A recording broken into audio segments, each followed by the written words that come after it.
Hello friends, let us now learn about the fate of pyruvate.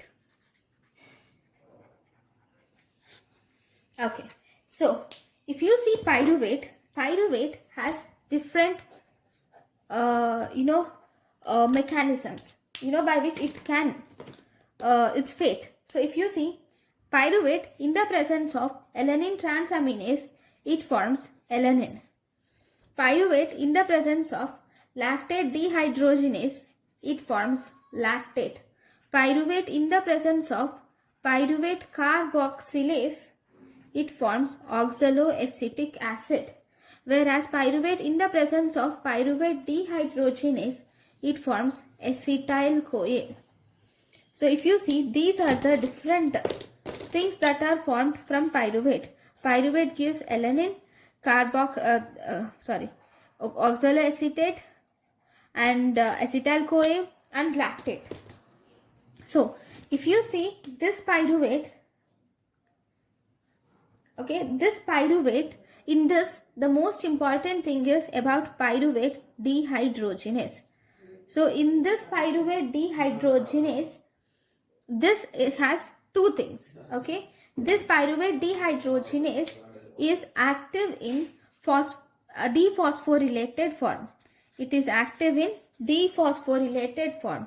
So dephosphorylated pyruvate dehydrogenase gets converted to phosphorylated pyruvate dehydrogenase in the presence of pyruvate dehydrogenase kinase.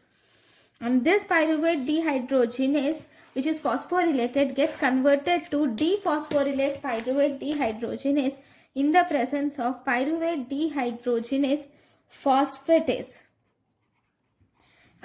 So if you see the enzyme insulin activates this pyruvate dehydrogenase phosphate is activated by insulin. That is fine. Then this pyruvate dehydrogenase complex itself is activated by ATP and ADP. Acetyl-CoA, it is activated by NADH. ATP, acetyl-CoA and NADH will activate this pyruvate dehydrogenase complex.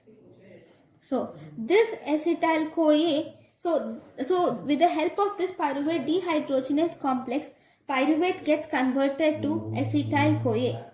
Then acetyl-CoA cannot be converted back to glucose. So if you see, we will see now about the pyruvate dehydrogenase complex. Now in the pyruvate dehydrogenase complex, so first pyruvate gets converted to carbon dioxide is released, and during this process thiamine diphosphate gets converted to hydroxyethyl thiamine diphosphate. This hydroxyethyl thiamine diphosphate converts back into thiamine diphosphate, and during this process the oxidized lipomide gets converted to acetyl lipomide. This acetyl lipomide again converts back to dihydrolipomide, which will convert back to oxidized lipomide again. When the dihydrolipomide gets converted back to oxidized lipomide, FAD gets converted to FADH2, and during this process, for the regeneration of FADH2 gets converted to FAD, and during this process NAD gets converted to NADH2 or H+. So where is acetyl-CoA released in this process? In this process, this acetyl lipomide gets converted to dihydrolipomide. This acetyl group is released, is combined with coenzyme A, and it forms acetyl-CoA. So if you see in pyruvate dehydrogenase complex, we have a group of things.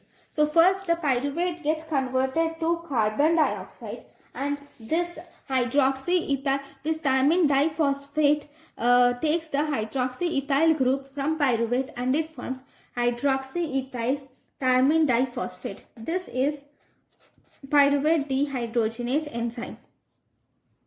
Now, then for the regeneration of thiamine diphosphate, this oxidized lipomide will take this hydroxyethyl group and it forms acetyl lipomide. And during this process, acetyl lipomide also gets converted to dihydrolipomide.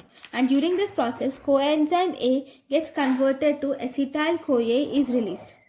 Now this is dihydrolipoyl transacetylase. This is dihydrolipoyl transacetylase.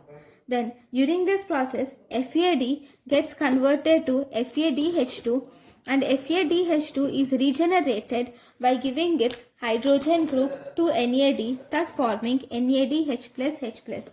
This enzyme is called as dihydrolipoyl dehydrogenase.